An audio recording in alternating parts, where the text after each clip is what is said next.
Topic मेरा favourite है budget. ना पक्ष की ना विपक्ष की बात करेंगे, निष्पक्ष। मेरे साथ में बीजेपी, कांग्रेस, हिंदू, मुस्लिम नीचे कमेंट बॉक्स में मत करिएगा।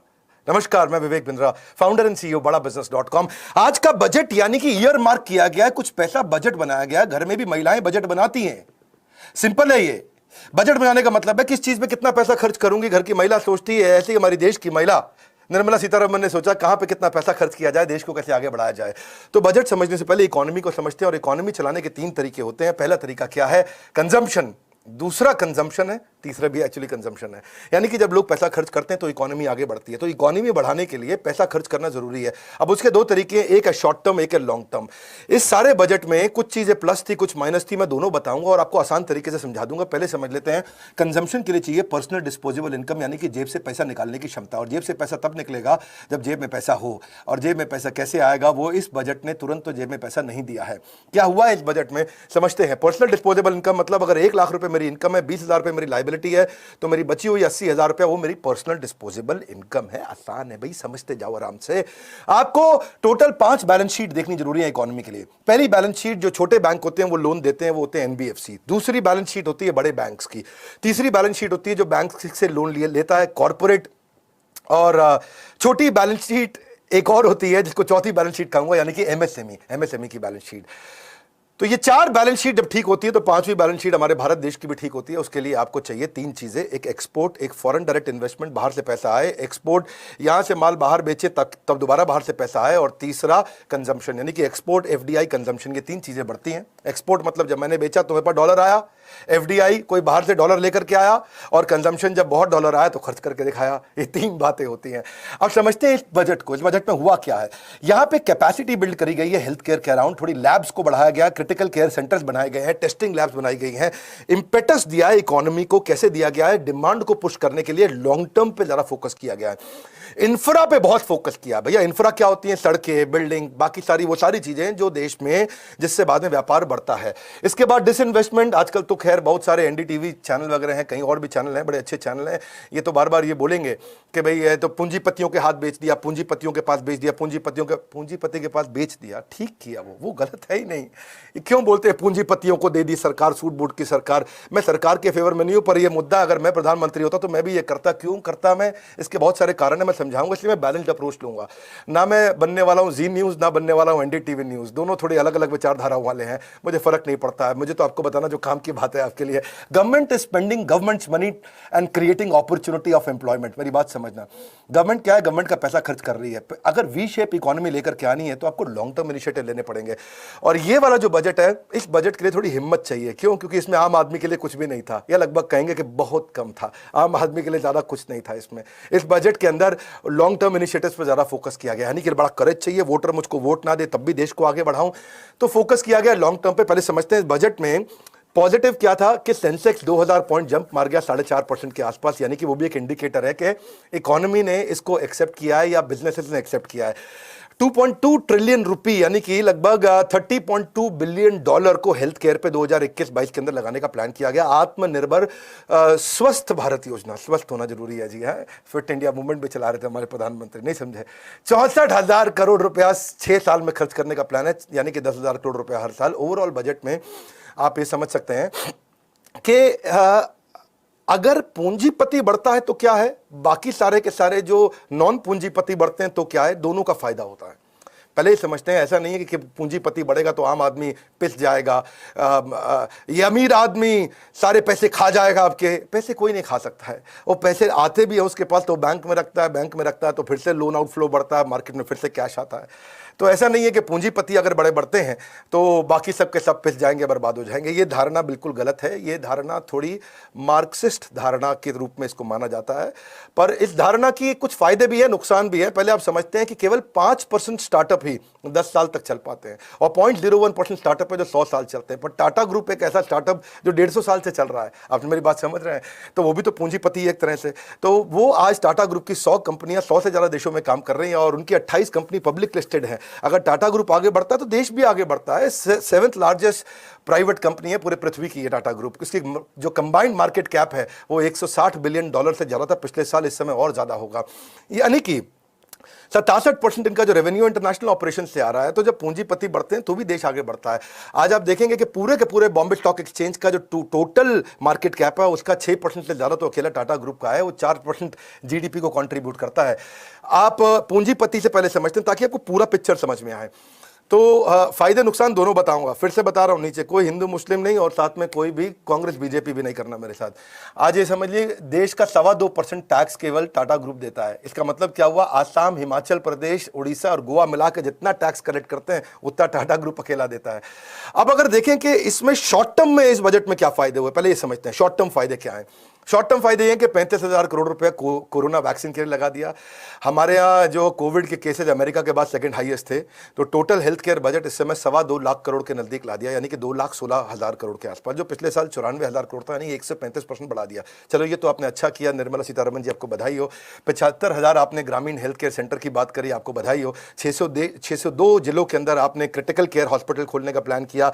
17 पब्लिक हेल्थ यूनिट का भी आपने प्लान किया, बायो लैब्स का प्लान किया। और इंडिया में 4 प्रकार की वैक्सीन आ रही हैं। मेरा इसमें विचार क्या, मेरा यह है कि इससे जब चीज़ें ठीक होंगी तो ट्रैवल टूरिज्म इंटरनल बढ़ेगा, एंटरटेनमेंट बढ़ेगा, बिजनेस में कॉन्फिडेंस आएगा और गवर्नमेंट हेल्थ केयर को अफोर्डेबल और एक्सेसिबल बना रही है। पर ओवरऑल अगर इसको देखें तो ये बजट एम्प्लॉय से ज्यादा एंटरप्रेन्योरशिप पे काम किया है, ये बात तो सच है। यानी कि अच्छा, इसमें एक हिस्सा ये है कि एंटरप्रेन्योर बढ़ता है तो एम्प्लॉय अपने आप बढ़ जाएगा। जब एंटरप्रेन्योर कमाएगा तो वो ज्यादा एम्प्लॉय रखेगा, ज्यादा एम्प्लॉय रखेगा तो ज्यादा एम्प्लॉय को तनख्वाह मिलेगी। इसमें उन्होंने डिस्प्यूट रेजोल्यूशन कमेटी भी बना दी है कि अगर एंटरप्रेन्योर टैक्स नहीं दे पा रहा तो उसको कैसे मदद किया जाए। पर एम्प्लॉय को ओवरऑल मदद नहीं है, लेकिन अभी अर्जेंट फायदों की बात कर रहे हैं, नुकसान अभी बताते हैं आपको। एनआरआई के लिए भी इन्होंने अच्छा कर दिया कि ओपीसी का मतलब क्या होता है, ओपीसी का मतलब होता है 1% कंपनी, एक ऐसा 1% जो आएगा बिना किसी डायरेक्टर के, को फाउंडर के, अपनी कंपनी यहां से चालू कर देगा। पहले उसके लिए 6 महीने उसको रेजिडेंसी चाहिए थी, उसको 4 महीने कर दिया और 1% अपनी रिस्ट्रिक्शन हटा दी है पेड अप कैपिटल की या टर्नओवर नॉर्म्स की, तो 1% अपने आप सीधा अपनी कंपनी चालू करेगा। उसका भी बड़ा फायदा है, दुनिया भर से लोग आएंगे इंडिया में आके कंपनी चालू करेंगे, उसका फायदा होगा। दूसरा, डिसइन्वेस्टमेंट किया, ये भी ना, इसके फायदे नुकसान लोग दोनों बताते हैं, मैं इसका फायदा ही बताऊंगा आपको। 2.25 लाख करोड़ रुपए का इन्होंने टारगेट रखा है। इन्होंने टैक्स पेयर पे प्रेशर नहीं डाला कि भैया मुझको और टैक्स दो, मेरा कोरोना में पैसा लग गया, मुझे किसान के लिए कुछ करना है मुझे, तो टैक्स पेयर को उन्होंने कहा तुम ऐसे ही रहो, तुमको नहीं छेड़ाखानी करेंगे। इन्होंने क्या किया, डिसइन्वेस्टमेंट का मतलब क्या है, या गवर्नमेंट आईपीओ भी लेके आएगा, एलआईसी का, BPCL, shipping corporation, container corporation of India, IDBI, Nilachal इस्पात, पवन हंस, एयर इंडिया, इन सबको डिसइन्वेस्टमेंट का मतलब थोड़ा बेचेंगे, इसमें प्राइवेटाइजेशन लेकर के आएंगे। इससे क्या होता है, फिस्कल डेफिसिट घटता है।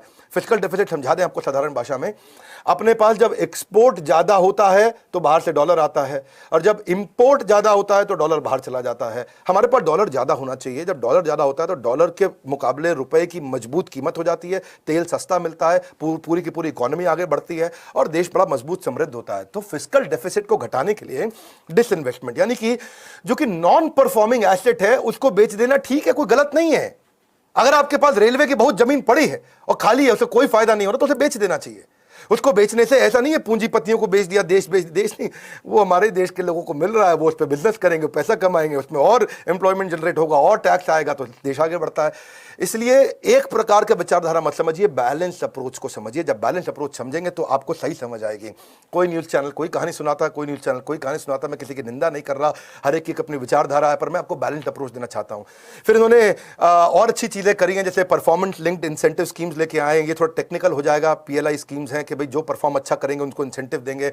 पर मैं थोड़ा इजी चीजें बात करता हूं। जो डायरेक्ट टैक्स है, डायरेक्ट टैक्स में आईटीआर में इन्होंने 75 साल से उम्र जिसकी ज्यादा है उसको बोला टैक्स भरने की जरूरत नहीं। पर मेरा मानना है इससे कोई बहुत ज्यादा फायदा नहीं होगा, क्योंकि जो 75 साल की उम्र से ज्यादा के लोग हैं, ऐसे लोग ही देश में 10-20 हजार होंगे जो कमा रहे होंगे और उनको टैक्स का बेनिफिट दिया, तो ये तो एक आई वॉश है। इसमें तो मैं सरकार की कोई बहुत तारीफ नहीं करना चाहूंगा। और इन्होंने एक चीज अच्छा किया कि जो पुराने केसेस हैं जिसमें टैक्स की दिक्कतें थी, वो 3 साल से पुराने केसेस को, जो 50 लाख से कम यानी कि बहुत छोटे थे, जिन्होंने गलतियां ही करी होंगी, ये कोई ऑर्गेनाइज टैक्स फ्रॉड नहीं थे। अब एक चैनल को मैं सुन रहा था, वो कहता है ओहो हो सरकार तो चोरों के साथ में खड़ी हो गई, ओहो हो सरकार तो जो टैक्स की चोरी कर रहा है उसके साथ खड़ी हो गई। ऐसा नहीं है। जिस बेचारे का टोटल आमदनी 50 लाख से कम 10 साल का, वो क्या कोई ऑर्गेनाइज टैक्स फ्रॉड नहीं करता, वो छोटा बिजनेस में बेचारे से गलतियां हुई होंगी। सरकार ने बोला 3 साल पुरानी गलती है तो चलो हम भी भूल जाते हैं। इससे क्या है, एक और कॉन्फिडेंस बिल्ड होता है, वो भी बहुत जरूरी है। और फिर उन्होंने क्या किया कि भाई को पहली बार मकान खरीद रहा है और अगर अफोर्डेबल मकान खरीद रहा है तो जो 1.5 लाख रुपए तक का इंटरेस्ट वो टैक्स में डिडक्ट कर सकता है। चलो वो बड़ा फायदा हो गया कि आपको सीधा सीधा जो है इनकम टैक्स में छूट नहीं दी तो इस तरह से छूट दे दी। तो ये एक चलो ठीक है, कोई बात बनती है, लेकिन कुछ चीज़ें नेगेटिव भी हुई हैं जो कि अभी तुरंत में अच्छी होनी चाहिए थी, वो नहीं हुई। अब जैसे अरविंद केजरीवाल साहब कहते हैं कि केवल निजी कंपनियों को फायदा बढ़ाने के लिए बजट है, आम जनमानस की समस्याओं को बढ़ाने के लिए बजट है। अखिलेश यादव कहते हैं किसानों का नुकसान किया। ठीक है, इन लोगों का भी एक दृष्टिकोण ठीक मानूंगा मैं, ऐसा नहीं मानूंगा ये बिल्कुल गलत है, पर इसमें ना दोनों दृष्टिकोण समझने जरूरी है। एक इनका दृष्टिकोण जो इसको बिल्कुल गलत बता रहे हैं, वो इसलिए गलत बता रहे हैं, या राहुल गांधी कह रहे हैं कि लोगों को पैसा देने की जगह forget putting cash in the hands of people, Modi government ने तो अपना देश बेच दिया। एक तरह से ये भी ठीक ही बोल रहे हैं। तो अब ये जो बोल रहे हैं ये क्यों ठीक बोल रहे हैं? ये इसलिए ठीक बोल रहे हैं कि आम आदमी को, जिसकी बेचारे की नौकरी गई है, जिसकी तनख्वाह कम हुई है, उसको सीधा सीधा फायदा नहीं पहुंचाया है सरकार ने। ऐसा नहीं बोला कि तुम्हारा टैक्स और माफ कर देते हैं, तुमको इंटरेस्ट फ्री लोन दे देते हैं, या तुमको हम ये बेनिफिट दे देते हैं, या तुमको हम फ्री में पैसा घर में पहुंचा देते हैं। ये नहीं किया है सरकार ने इस बार। तो ये नॉर्मली सरकारें तब करा करती हैं जब वोटिंग का टाइम आ जाता है, इलेक्शन का टाइम आता है। अब इलेक्शन का टाइम नहीं है, सरकार ने लॉन्ग टर्म इनिशिएटिव्स पर ज्यादा फोकस किया है। तो इसलिए मैं कहूंगा कि ये राहुल गांधी जी, अखिलेश यादव जी, अरविंद केजरीवाल जी, इनकी बात भी पूरी तरह गलत नहीं मानूंगा मैं। इनकी बात को भी मैं कुछ तवज्जो और कुछ वजन देना चाहता हूं। पर दूसरी तरफ मैं एक चीज को और दिक्कत मानता हूं, गलत मानता हूं, जिसमें देखने में अच्छी लगती है कि सेंट्रल यूनिवर्सिटी इन्होंने ले में बनाई, कुछ थोड़ा एजुकेशन पे इन्होंने बात किया, एजुकेशन सेक्टर को 2% दे रहे हैं जीडीपी का। लेकिन अगर ध्यान से देखा जाए, जो मुझे दुख लगा वो ये है कि पिछले साल 99,000 करोड़ एजुकेशन का बजट था, इस साल 93,000 यानी कि 6,000 करोड़ कम कर दिया। एजुकेशन का बजट और बढ़ाना चाहिए था, उसको उन्होंने कम किया, वो मुझको पर्सनल लेवल पे ठीक नहीं लगा। डिजिटल लर्निंग का स्पेंड जो है वो इन्होंने 300 करोड़ से 650 करोड़ किया, यानी कि उसको डबल किया। पर मेरा ऐसा मानना है कि उसको बहुत ज्यादा बढ़ाया जाना चाहिए था। मैं इस पर टिप्पणी अपनी दूंगा। बजट एलोकेशन एजुकेशन का इन्होंने जो 6,000 करोड़ कम किया, या special plan increasing higher education enrollment India में जो है नहीं बनाया, उसको लेकर के मैं दुखी हूं। इनको जीएसटी घटाना चाहिए था एजुकेशन के ऊपर। आज एडटेक के अंदर, टेक्नोलॉजी बेस्ड एजुकेशन के अंदर जीएसटी 18% है, उसको 5% कम करना चाहिए था। 2021 का जो बजट है उसमें एजुकेशन को अफोर्डेबल बनाने पे कोई खास काम नहीं किया गया। डिजिटल लर्निंग 8 गुना बढ़ी है, मेरी बात सुन लीजिए, कोविड के कारण डिजिटल लर्निंग 8 गुना बढ़ी है, और तो उसका एक्सपेंडिचर भी कम से कम 16 गुना बढ़ना चाहिए था, to remain ahead of the curve. लेकिन उन्होंने केवल 2 गुना बढ़ा है, मुझे लगता है 16 गुना बढ़ाना चाहिए था। जबकि नरेंद्र मोदी कह रहे थे कि startup in India today are the MNCs of tomorrow, तो स्टार्टअप से बहुत अच्छा काम नहीं हुआ। मैं आपको ऐसे समझाता हूं कि डिजिटल कंजम्पशन बहुत बढ़ गया है। आज एंटरप्रेन्योर्स को बढ़ाने के लिए और काम किया जाना चाहिए था, विशेष रूप से स्टार्टअप्स के लिए। उसके लिए एक्सेलरेटर्स, इंक्यूबेटर्स बढ़ाने चाहिए थे, उस पर पैसा लगाना चाहिए था। आराम से बात को समझते जाइए, मेरे साथ बने रहिए, मजा आ जाएगा। आपकी ना लर्निंग को बढ़ाना ही हमारे चैनल का काम है, और मैं एक से बढ़कर एक पावरफुल वीडियो दे रहा हूं। आज लाइव दे रहा हूं, वरना पोस्ट प्रोडक्शन के बाद देता हूं। 17 मिलियन इस समय स्टार्टअप्स हैं टोटल देश के अंदर। 17 मिलियन का मतलब क्या होगा नहीं समझ आता हूं। 13 मिलियन आप एमएसएमईज मान लो, जिसमें 6.5 करोड़ रजिस्टर्ड है, 6.5 करोड़ अनरजिस्टर्ड है, और 17 करोड़ ऐसे हैं जो बनने वाले हैं स्टार्टअप। उन स्टूडेंट्स के लिए जो अब अपना बिजनेस शुरू करने वाले हैं, कोई खास काम नहीं किया गया। देश में इस समय 4,500 एडटेक स्टार्टअप्स हैं, एक हमारा भी है। शिक्षा पर जितना कम टैक्स हो उतना अच्छा है, क्योंकि फायदा आम आदमी को होगा। जब आम आदमी को टैक्स कम देना पड़ेगा शिक्षा पे, तो उससे नेचुरली बहुत ग्रोथ आती है। आज क्यों एडटेक के ऊपर फोकस किया जाना चाहिए, क्यों किया जाना चाहिए, आप मेरे को समझ रहे हैं क्यों किया जाना चाहिए? इसलिए किया जाना चाहिए क्योंकि 760 मिलियन यानी कि 76 करोड़ लोग इंटरनेट यूजर्स होने वाले हैं इंडिया के। ट्राई का ऐसा मानना है, ट्राई मतलब जो टेलीकॉम रेगुलेटरी अथॉरिटी है, जो टेलीकॉम को रेगुलेट करती है, उनके पास असली डेटा है। वो कहते हैं 76 करोड़ लोग इंटरनेट यूजर हो जाएंगे एक साल के अंदर। अगर 76 करोड़ इंटरनेट यूजर हैं, तो क्यों नहीं इंटरनेट यूजर्स के लिए आप पढ़ाई को और अफोर्डेबल बनाएं? देखो, इसके लिए ना ये समझना पड़ेगा कि इससे पिछले साल केवल $400 मिलियन का इन्वेस्टमेंट हुआ था एडटेक में। इस साल लगभग $2.25 बिलियन का हुआ है इन्वेस्टमेंट। यानी कि एडटेक में दुनिया इंडिया में पैसा लगाना चाहती है। आप अगर इस पर टैक्स कम कर देते हैं, इसको और अफोर्डेबल बना देते, तो और लोग आना चाहते थे। कॉर्पोरेट के लिए कोई ना कोई तरीका निकल आता है, नीचे स्किल बिल्डिंग के लिए तरीका निकल आता है, जो बीच में एमएसएमई है, जो छोटा व्यापारी है, उस पर इसलिए फोकस बहुत ज्यादा होना चाहिए था। आपने किया भी, उनमें कुछ चीजें बताऊंगा। जीएसटी कम करने से निवेश बढ़ेगा, गांव गांव तक शिक्षा पहुंचेगी, भारत की शिक्षा का स्तर बढ़ेगा, डिजिटल रूप से देश जागरूक होगा, और तभी हमारा सपना भी साकार होगा। अब आप करते हैं डायरेक्ट टैक्स की, जो मैंने बताया कि भाई इन हैंड सैलरी पे आपके कोई असर नहीं आया। लोगों ने सोचा था कि हमारी टैक्स को कम किया जाएगा, लेकिन टैक्स स्लैब पे कोई फोकस नहीं किया गया। फोकस किया गया लॉन्ग टर्म इकोनॉमी पे, और ईज ऑफ स्टार्टिंग बिजनेस में चलते हैं, थोड़ा उसके बारे में भी बात करते हैं। जिसको नया बिजनेस शुरू करना है, उसमें सिंगल विंडो सिस्टम पे निर्मला सीतारमण जी को बात करना चाहिए था, उस पर कोई खास बात हुई नहीं है।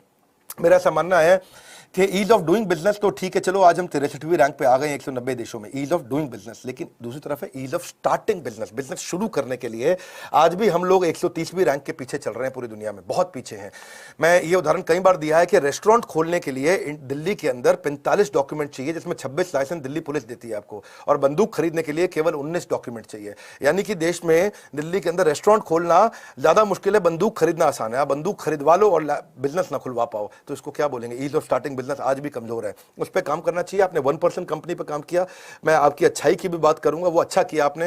स्टार्टअप के लिए आपने 1 साल का टैक्स हॉलिडे दिया, मुझको लगता है 5 साल का टैक्स हॉलिडे देना चाहिए था, उस पर और काम करना चाहिए, क्योंकि स्टार्टअप बढ़ेंगे। क्योंकि प्रधानमंत्री मोदी आप ही तो कह रहे थे कि देश का आज स्टार्टअप है वो आगे चल के एमएनसी बनने वाला है, तो आज के स्टार्टअप को मजबूती देनी चाहिए थी।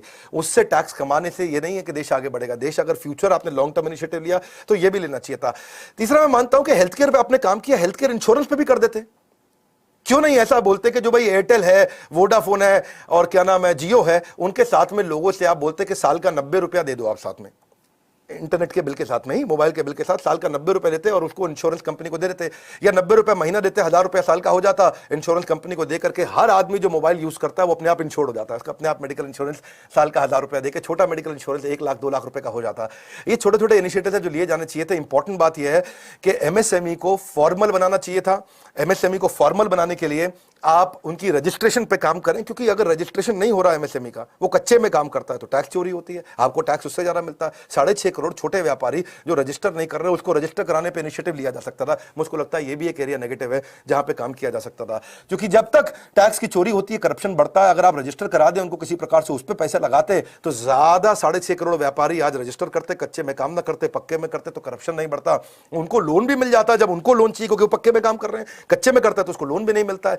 आसान भाषा में और समझते जाइए, बहुत मजा आएगा। आज आप ये देख सकते हो हमारे साथ, मजे की बात क्या है कि हालांकि ये सारी चीजें पॉजिटिव लगती हैं, लेकिन अच्छा एक चीज और बता देता हूं मैं आपको, जैसे जैसे याद आता जा रहा है, क्योंकि मुझे ऐसा लगता है जब मैं भागता हूं ना तो मेरे बॉडी से पसीना नहीं निकलता, कंटेंट ही निकलता। मैं इतना जल्दी जल्दी बोलता हूं और आप भी नोट्स बनाते जाइए अगर आपको मजा आ रहा है तो। कैपिटल गेन के एग्जम्पशन पे आपने 31 मार्च 2022 तक का बेनिफिट दिया, मुझको लगता है ये और दिया जा सकता था। यानी कि जैसे कोई बाहर से इन्वेस्टमेंट लेके आ रहा है, एक कंपनी जो आज 10 करोड़ की है, जब वो 100 करोड़ की हो जाती है तो आपने कहा कि ठीक है उस पर जो टैक्स लगने वाला, यानी कि 90 करोड़ पर अगर 30% टैक्स लग जाएगा तो बहुत पैसा टैक्स का देना पड़ता है, इसलिए इन्वेस्टर वहां जाना चाहता है जहां पे टैक्स का उसको बेनिफिट मिल जाए। तो ऐसी जगह पे जहां पे स्टार्टअप का अगर कैपिटल गेन हो रहा है तो उसमें इन्वेस्टमेंट पर टैक्स कम करना चाहिए था। आपने 1,500 करोड़ रुपया लगाया, उसके लिए मैं आपको बधाई देता हूं। आपने डिजिटल मोड पेमेंट के लिए जिसमें अपनी फिनटेक कंपनी जाती है, यानी कि टेक्नोलॉजी बेस्ड फाइनेंस, उसको आपने बेनिफिट दिया। लेकिन अगर आप इजराइल से सीखें, डेलावेयर से सीखें, तो इनका बहुत ज्यादा स्टार्टअप को लेकर टैक्स फ्रेंडली हैं ये लोग। इजराइल में तो हालांकि ऐसा है कि मेरे को मौका लगे तो मैं तो बहुत चर्चा करना चाहूंगा इसके ऊपर। इजराइल का जो पॉलिसी है वो ये है कि भैया आप स्टार्टअप हो, हाँ मैं स्टार्टअप हूं, अच्छा फिर क्या करना है हमको, भैया 5 करोड़ रुपए दे दो, हम बिजनेस शुरू करना चाहते हैं। सरकार कहती है ले लो 5 करोड़ रुपया। अब सरकार कहती है तू सफल हो गया तो टैक्स ले लेंगे, तू विफल हो गया तो तुझे कर्जा वापस चुकाने की जरूरत नहीं है। क्या ठीक सुन रहे हो? सुनो मेरी बात, अगर तू सफल हो गया तो टैक्स दे दियो, विफल हो गया तो 5 करोड़ रुपए वापस चुकाने की जरूरत नहीं। इसलिए क्या वहां पे स्टार्टअप बहुत तेजी से हो रहे हैं। यहाँ पे क्या है, सरकारी नौकरी के लिए लोग पीछे भाग रहे हैं। तो थोड़ा बेसिकली इंटरनेशनल बेस्ट प्रैक्टिसेस को हमारे को देखना चाहिए। अब अगर हम देखें कि क्या चीज पॉजिटिव आपने करी थोड़ी और, वो भी देखते हैं। मैंने नेगेटिव काफी बताई इस बजट के बारे में। पॉजिटिव ये है कि आपने 15,700 करोड़ रुपया, जो कि पिछले साल के मुकाबले डबल है, वो आपने एमएसएमई के लिए लगाया, इन्वेस्ट किया। 3 लाख करोड़ रुपए का इमरजेंसी क्रेडिट लाइन भी आपने लगाया आत्मनिर्भर भारत के लिए, वो अच्छा लगा। बैंकिंग को आपने रिवाइवल करने के लिए 20,000 करोड़ रुपए लगाया, क्योंकि बैंक अच्छे होते हैं तो चीजें अच्छी होती ही हैं। उदय कोटक का कहना है कि ये वाला जो बजट है वो हेल्थ केयर, इंफ्रास्ट्रक्चर और फाइनेंशियल रिफॉर्म का बजट है। मैं सहमत हूं आपसे उदय कोटक जी। आप जो, क्योंकि जब पैसे का आउटफ्लो होता है, जो सरकार ने बड़ा आउटफ्लो किया है, इससे इकोनॉमी को बूस्ट होता है। तुरंत असर नहीं आएगा पर 1 साल में असर दिखाई पड़ता है। तो जिसकी तनख्वाह तुरंत कटी थी उसको बेनिफिट चाहिए था, उसको बेनिफिट नहीं है, ये बात सच है। बैंकिंग और एनबीएफसी जब इंप्रूव होंगे तो ही वो लोन और दे पाएंगे। जब वो और लोन देंगे तो लोग पैसा लेंगे, जब पैसा लेंगे तो बिजनेस बढ़ेगा, जब बिजनेस बढ़ेगा तो एम्प्लॉयबिलिटी बढ़ेगी, एम्प्लॉयबिलिटी बढ़ेगी तो पैसा आएगा, पैसा आएगा तो खर्च होगा। जो मैंने क्या बताया, कंजम्पशन कंजम्पशन कंजम्पशन, इस वीडियो के शुरुआत में। ये मेरा फेवरेट टॉपिक है, मैं खुल के बात करूंगा, आपको मजा आने वाला है। आत्मनिर्भर भारत पैकेज, इन्होंने 2.27 लाख करोड़ का इन्होंने पैकेज लिया ताकि ये स्ट्रक्चरल रिफॉर्म्स लेकर के आ सकें। फॉरेन डायरेक्ट इन्वेस्टमेंट इंश्योरेंस में आप लेके आए, मेडिकल इंश्योरेंस की कमी छोड़ी है, वो मैं बता चुका हूं, लेकिन आप लेकर के आए 49% से 75% ले आए, वो अच्छा है। इसे इंश्योरेंस की और कंपनीज आएंगी और पैसा इन्वेस्ट करेंगे। और गवर्नमेंट ने फिनटेक के लिए बड़ा अच्छा काम किया है। गुजरात के अंदर एक फिनटेक सिटी जिसको बोलते हैं गिफ्ट का मतलब है गुजरात इंटरनेशनल फिनटेक सिटी, तो वो बड़ा अच्छा आपने इनिशिएटिव लिया है। तो इंफ्रास्ट्रक्चर इन्वेस्टमेंट कैपिटल एक्सपेंडिचर जिस पे आपने काम किया उससे हमारे को खुशी हुई। 5.5 लाख करोड़ का आपने कैपिटल एक्सपेंडिचर इंफ्रास्ट्रक्चर पे रखा है, जो कि पिछले साल के 4.39 लाख करोड़ के मुकाबले काफी ज्यादा है। अब लोग कहते हैं कि भाई ये पूंजीपतियों की सरकार है। भैया जब इंफ्रास्ट्रक्चर बनेगा तो प्लम्बर भी आएगा, रोड बनाने वाला भी आएगा, इलेक्ट्रिशियन भी आएगा, बिल्डिंग बनेगी तो कारीगर भी आएगा, जब बिल्डिंग बनेगी तो वो ईंटा लगाने वाला मेसन सब आएगा, कारपेंटर भी आएगा, वो भी तो तनख्वाह लेगा, तो कैसे नहीं बढ़ेगी इकोनॉमी? ऐसा नहीं है, पूंजीपति के बढ़ने से ऐसा नहीं होता है कि इकोनॉमी नहीं बढ़ती है, बढ़ती है। पूंजीपति ये नहीं है कि पैसा खा गया, क्या ब्रेकफास्ट में नोट खाता है वो 2000 रुपए के? हाँ, ऐसा नहीं होता है। तो पहले समझिए कि पूंजीपति बढ़ने से भी देश बढ़ता है और देश में गरीब के बढ़ने से भी देश बढ़ता है। ये दोनों उपाय हैं। एक उपाय यहां से है कि जब आप टॉप को एम्पावर करके पूरे के पूरे मिडिल और बॉटम को एम्पावर कर दो, या मिडिल को एम्पावर करके टॉप और बॉटम को एम्पावर कर दो। जब केवल बॉटम को एम्पावर कर दोगे तो पैसा खर्च कर देगा, वो ग्रो नहीं कर पाता है। तो आपको सब तरफ से चलना जरूरी है इस समय। तो इंफ्रास्ट्रक्चर के क्रिएशन की मैं बधाई देता हूं आपको। रोड आप बनाने जा रहे हैं, इससे डोमेस्टिक टूरिज्म भी बढ़ेगा, इकोनॉमी को इंपेटस मिलेगा, डिमांड आगे चल के पुश होगी और एम्प्लॉयमेंट नेचुरली जनरेट होगा। इलेक्ट्रिसिटी प्रोवाइडर के साथ में एक अच्छा काम आपने क्या किया कि आप पोर्ट कर सकते हो। तेरी इलेक्ट्रिसिटी महंगी है, मैं तेरे साथ जा रहा हूं। तेरी इलेक्ट्रिसिटी कंपनी बहुत महंगी है, मैं तेरे साथ जा रहा हूं। तो चोर लग रहा है, मैं तेरे साथ जा रहा हूं। तो उसका मतलब क्या हो गया? कंज्यूमर एम्पावर हो गया, उसका जिसके साथ मन करे उसके साथ जाएगा। जैसे मोबाइल में होता है, वोडाफोन नहीं समझ में आ रहा, जियो में चले जाऊं, जियो समझ नहीं आ रहा, एयरटेल में चले जाऊं, इससे कंज्यूमर एम्पावर होता है। एग्रीकल्चर के अंदर आपने 16 लाख करोड़ के क्रेडिट का टारगेट आपने लिया। 1000 से ज्यादा आप मंडीज को अब दोबारा से डिजिटल करने जा रहे हैं, वो अच्छी चीज है। देखो, क्योंकि ना आपको जो बीच का तबका है उसको एम्पावर करना इसलिए भी जरूरी था कि जीडीपी का 29% केवल एमएसएमई कंट्रीब्यूट करता है, यानी कि लगभग 1/3, और 33% इंडिया का मैन्युफैक्चरिंग आउटपुट एमएसएमई लेके आता है, यानी कि छोटा व्यापारी। 12 करोड़ लोगों को ये एम्प्लॉयमेंट देते हैं और 48% ये देश का एक्सपोर्ट करते हैं।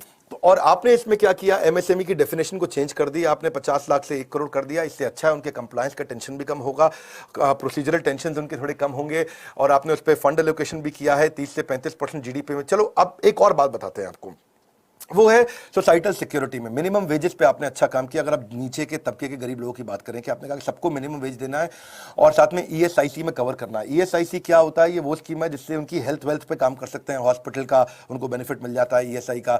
और हाँ, आपने जिसकी मैं बात ऑलरेडी कर चुका हूँ, डिसइन्वेस्टमेंट की, यानी कि विनिवेश की, जिसमें डिफेंस का लैंड, रेलवे की जमीन और पीएसयूज की जमीन को आपने बेचा है। लिक्विडेट आपने किया अनप्रोडक्टिव एसेट को। इसके खिलाफ में कई लोग बोलते हैं बात, मैं इसके खिलाफ नहीं हूं, ये बहुत अच्छा आइडिया है, क्योंकि जब भी आप लिक्विडेट करेंगे अनप्रोडक्टिव एसेट को, जो एसेट मेरे को कुछ कमा के नहीं दे रहा है देश को, जो एसेट देश को कोई इनकम नहीं जनरेट करके दे रहा है, जब आप उसको बेचोगे तो देश में कैश आएगा, फिस्कल डेफिसिट मजबूत होगा। फिस्कल डेफिसिट मैं समझा चुका हूं, देश में डॉलर ज्यादा रहना चाहिए, क्योंकि डॉलर ही दुनिया को कंट्रोल करता है। जब हमारे देश में डॉलर ज्यादा होगा तो नेचुरली बेनिफिट होगा। तो ये वोट वाला बजट तो नहीं है, इसमें वोटर्स को नहीं लुभाया गया है। इसको मैं एक प्रकार से देश वाला बजट बोल सकता हूं। इसमें आम आदमी नुकसान में रहेगा, पर थोड़े दिनों बाद आम आदमी को भी फायदा होगा। देखो, ऐसे मानो कि पेन वर्सेस हेल्थ, इसमें ना आपको इंजेक्शन दे करके दर्द होता है, लेकिन हेल्थ लॉन्ग टर्म में ठीक होती है। क्योंकि आनंद महिंद्रा को मैंने पढ़ा तो वो कहते हैं कि उनके लिए बॉक्स टिक हो गया। आनंद महिंद्रा कहते हैं मेरी तरफ से ओके है। अब मैं अपने भी व्यूज देता हूं, मेरे व्यूज क्या है, ये तो चलो मैंने प्लस माइनस बताए।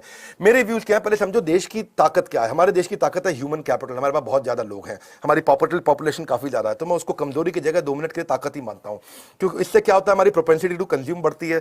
जब लोग ज्यादा लोग ज्यादा खर्चा कर सकते हैं, तो फास्टेस्ट ग्रोइंग इकोनॉमी है हमारी। इसी कारण से एंटरप्रेन्योरशिप हमारे देश में काफी है और छोटे मोटे इनोवेशन आ रहे हैं। पर मुझे लगता है कि कुछ और चीजों में काम करना चाहिए था, जैसे कि जुडिशियल रिफॉर्म्स पे। आज हमारे पास में हर 10 लाख लोगों पे केवल 20 जजेस हैं। अगर 10 लाख लोगों पे 50 जज कर देते तो हमारा करप्शन अपने आप रिड्यूस हो जाता। मेरी बात समझ रहे हैं? क्योंकि जल्दी डिसीजन हो जाएगा। क्या हो जाएगा? जल्दी डिसीजन। क्योंकि आज देखो, अमेरिका के अंदर कोई डिसीजन जब कोर्ट में जाते हैं तो 1 साल में हो जाता है, और हमारे यहाँ 20-20 साल तक नहीं होता है। तो अगर आपको जल्दी डिसीजन चाहिए तो आपको नंबर ऑफ जजेस बढ़ा सकते थे। आपको ऐसा करना चाहिए, स्टेट्स को अपना पीएनएल मैनेज करने दें, क्योंकि स्टेट जब अपना प्रॉफिट एंड लॉस मैनेज करेंगे तो पता चल जाएगा कौन सा मुख्यमंत्री स्टेट को प्रॉफिट में रन कर रहा है, कौन सा लॉस में रन कर रहा है, क्योंकि पैसा स्टेट के पास ही है। ऐसा नहीं है कि पैसा उसकी जेब में जाता है। दूसरा, आपको एजुकेशन पे और टीचर्स पे काम करना चाहिए था कि quality of faculty should have improved, क्यों नहीं जैसे आईपीएस आईआरएस होते हैं, आईएफएस होते हैं, ऐसे ही इंडियन टीचर सर्विसेज भी होने चाहिए, क्योंकि टीचिंग पे भी हमारे को पैसा लगाना चाहिए। चौथा मैं बोलूंगा कि गवर्नमेंट को पॉलिसी मेकिंग में रहना चाहिए और कॉर्पोरेट को बिजनेस करना चाहिए। Government should not be in business. Government का business is not to do the business, government का बिजनेस है to run the government and run the country, और बिजनेसमैन का काम है बिजनेस चलाएं।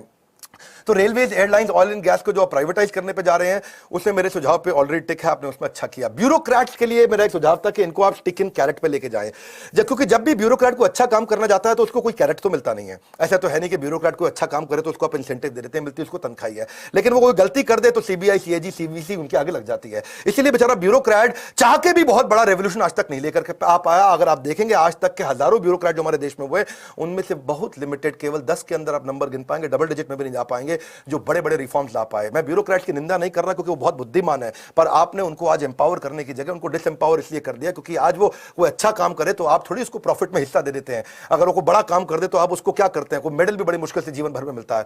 अगला छठा रिफॉर्म मुझे लगता है जिस पे काम कर सकते हैं, जो मेरा है विश्वास, जिसमें स्कॉलरशिप पे काम किया जाना चाहिए था 1 लाख करोड़ रुपए की। यानी कि बजाय के इसके कि मैं एससी एसटी हूं और बजाय के इसके कि मैं निचले तबके का हूं, केवल उस पर काम करने के बजाय आपको काम करना चाहिए कि जो कैपेबल है, जो बुद्धिमान है, उसको मैं स्कॉलरशिप दूंगा, चाहे वो पैसे वाला चाहे पैसे वाला नहीं है। इससे क्या होगा, कॉम्पिटेंट बच्चों को आगे बढ़ने का मौका मिलता। और मैं 7वां बात करना चाहूंगा कि इंडस्ट्री नेटवर्क क्लस्टरिंग पे काम होना चाहिए। अगर आप इंफ्रास्ट्रक्चर पे देखें, जापान से अगर मैं रहता तो कम से कम 1 लाख करोड़ रुपए का लोन और लेकर के आता 50 साल के लिए, जिसका बेनिफिट क्या है, कौन देखेगा 50 साल बाद जापान कहां पे और इंडिया कहां पे है। आराम आराम से उनको देते, इनका इंटरेस्ट रेट भी लगभग ना के बराबर है, और उससे सारा का सारा इंफ्रास्ट्रक्चर बनाते और बढ़िया तरीके से। उसके लिए मैं आपको बधाई देता हूं, उस पर आप काम कर रहे हैं, आगे बढ़ रहे हैं अर्बनाइजेशन और इंफ्रास्ट्रक्चर पे। जो जहां भी 1 लाख की पॉपुलेशन हो जाती है वहां पे अर्बनाइजेशन बहुत जरूरी है। वहां अर्बनाइजेशन आ जाता है तो वहां पे आसपास के छोटे छोटे कनेक्टेड गांव भी अपने आप समृद्ध होने लग जाते हैं। लेबर इंटेंसिव बिजनेस को मैं 10वां सुझाव दूंगा कि उसको और ज्यादा एफिशिएंट बनाना चाहिए लेबर इंटेंसिव बिजनेस को, तो उसके ऊपर हमारे को थोड़ा नीचे के तबके पे और एजुकेशन पे काम करना चाहिए। फिर मैं बताऊंगा कि अपना 11वां सुझाव कि गवर्नमेंट को स्टार्टअप पे बहुत ज्यादा पैसा लगाना चाहिए था, इंक्यूबेटर, एक्सेलरेटर, जिसकी बात भी मैंने करी, इस पर करना चाहिए क्योंकि फैसिलिटी उस पर आज भी बहुत न्यूनतम है। मेंटर सरकार को देने चाहिए कि आज हम लोग सरकार को कहना चाहिए कि हम 25,000 मेंटर दे रहे हैं सरकार की तनख्वाह पे। जिसको भी बिजनेस अच्छा करना, अगर उनका आइडिया अच्छा है तो सरकार के मेंटर आके, जिनको सरकार 3 लाख रुपए महीना तनख्वाह दे और ऐसे 25,000 मेंटर सरकार क्रिएट कर दे, तो वो इंक्यूबेटर, एक्सेलरेटर की तरह काम कर सकते हैं। इसीलिए मेरा मानना है कि आपको अपने लीडर्स वाइजली चूज करने चाहिए। चंद्रगुप्त मौर्य ने चाणक्य को चूज किया था, और आपको भी पुराना भारत ही हमारे को आगे लेके जाता है, जहां पे भगवत गीता में वैल्यूज, प्रिंसिपल्स और मोरालिटी सिखाती हैं। बहरहाल आपके लिए क्या है, आपके लिए 2 बातें हैं, एक faster adoption to new technology, faster adoption to new process, तभी आप आगे बढ़ सकते हैं, तभी इकोनॉमी भी वी शेप में आएगी। मेरे को और आपको आगे बढ़ना पड़ेगा। इसलिए मैं भी इनिशिएटिव ले रहा हूं ताकि लोग फास्टर अडैप्टेशन कर सकें, टेक्नोलॉजी को भी और नए प्रोसेस को भी।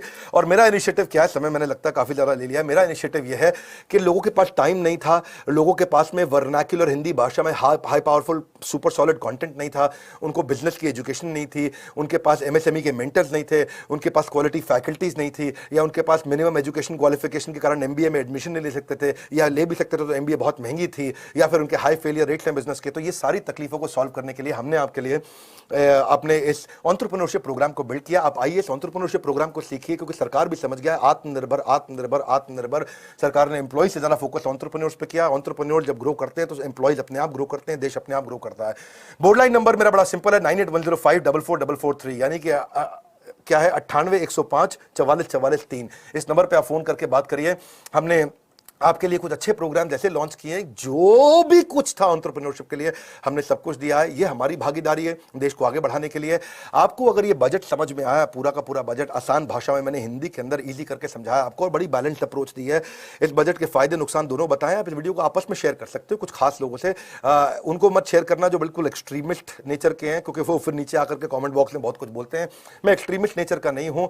मेरा काम क्या है, सबसे सीखना। मैं कांग्रेस से भी सीखता हूं, बीजेपी से भी सीखता हूं, मैं हर धर्म से सीखता हूं। मैं सबसे सीख करके फोकस किस पे करता हूं, एंटरप्रेन्योर बनाने पे।